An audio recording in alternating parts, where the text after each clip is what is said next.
সচিবালয়ে আজকে আগুন লাগলো, কারা আগুন লাগিয়ে এলো? এর সাথে আমি মনে করি আসিফ নজরুল সরাসরিভাবে জড়িত।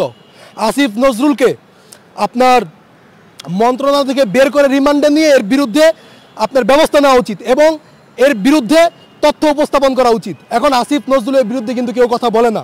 কী কারণে বলে না?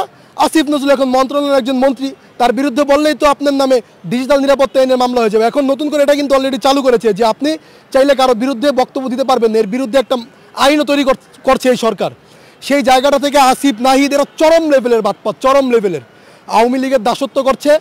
আওয়ামী লীগের লোকজনকে সচিবালয়ে বসে এরা টাকা টুকা কামা এদের প্ল্যান হচ্ছে যে পরবর্তীতে নির্বাচন দিলে দেশ থেকে ঠুস করে পালা যাবে।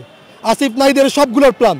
আসিফের পিএস মুয়াজ্জিমের চরম বেয়াদব, মুয়াজ্জিমের মাধ্যমে টাকা কামায়, এখন বলবে যে আমাদের অ্যাকাউন্টে তো টাকা নাই। টাকা তোমাদের দুলাভাই আর তোমাদের বাবা মার অ্যাকাউন্ট খুঁজলে পাওয়া যাবে যে টাকা আছে না নাই। কোন জায়গা থেকে 40 কোটি টাকা নিছো এটা খুব ভালো করেই জানো, ওটার রেকর্ডও আমার কাছে আছে।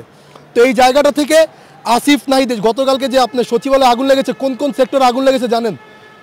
7 নম্বর বিল্ডিংয়ে আগুন লেগেছে, সেটার হচ্ছে 7, 8, 9, 6 তলা হচ্ছে আসিফের কার্যালয়, 6 তলার একদম সোজা অপোজিটে হচ্ছে নাহিদের বসার রুম।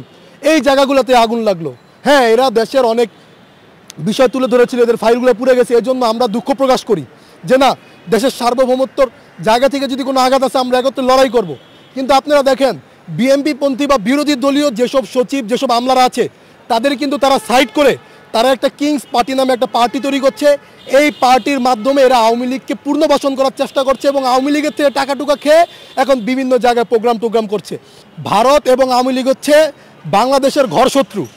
বাংলাদেশ দেশকে ধ্বংস করার জন্য ভারত এবং আওয়ামী লীগ যেভাবে পায়চারি করছে এবং গত 15 বছরে বাংলাদেশকে ধ্বংস যেভাবে করেছে সেইটা নতুন আজকে আপনারা দেখেন বাংলাদেশের সর্বোচ্চ জায়গা, যে জায়গা থেকে সর্বোচ্চতম আপনার আসল আসে, সেই সচিবালয়ে আজকে আগুন লাগলো। কারা আগুন লাগিয়ে এলো?